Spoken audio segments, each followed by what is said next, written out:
Hey bus head, your JBL Xtreme one has been pumping bass for years, but in the last few weeks you noticed that the battery started dying quickly, right when you need the speaker the most, and the beat drop is coming.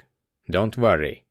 Today you'll learn how easy it is to replace the old battery in this JBL Bluetooth speaker. To do this you need to buy a replacement battery. The link to the new battery is in the video description. You will also need a flathead and a Phillips head screwdrivers. Start by disconnecting the strap so it doesn't get in the way during the repair. Then, using a flathead screwdriver, carefully pre-open the speaker grill on the rear side. You need to do this to get access to the front side panel screws. Unscrew it with a Phillips head screwdriver. Do the same on the other side. Then pry open both sides of the speaker grill and open them wider until you can remove the speaker housing. Even though the speaker is almost 10 years old, it is still an amazing buzz beast. Next you will find 3 screws underneath the zipper, one on each side and one in the center. These are Phillips head screws, so unscrew all 3. Then from the zipper side carefully remove this cover. The other side is held in place by plastic hooks. Under this transparent cover is the battery. Unscrew all 8 screws. Then very carefully remove this cover, but be extra careful, because it is connected with a flat cable. To disconnect the battery you will need to unscrew and remove the right side passive radiator. It has several screws around the edge and one screw on the center side. Then remove the passive radiator housing, but don't damage the sealing rubber. Disconnect the battery and pull the battery connector through. And this is the old battery and its model. As you can see, the replacement battery doesn't have the locking pin, but this doesn't change anything. The part will stay in place anyway.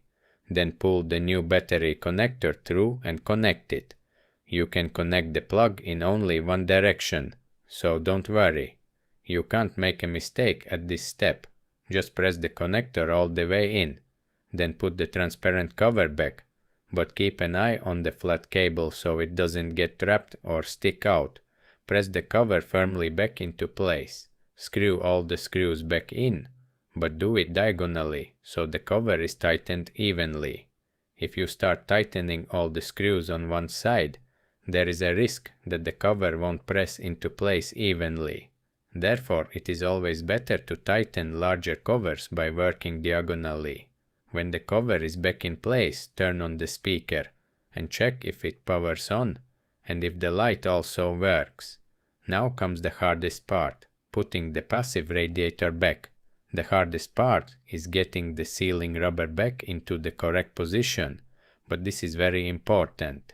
If it isn't positioned correctly, you will get air gaps, which can cause air leaks and distort the sound. When you finally have the passive radiator housing in place, screw it back down. Just like with the transparent cover, tighten the screws diagonally.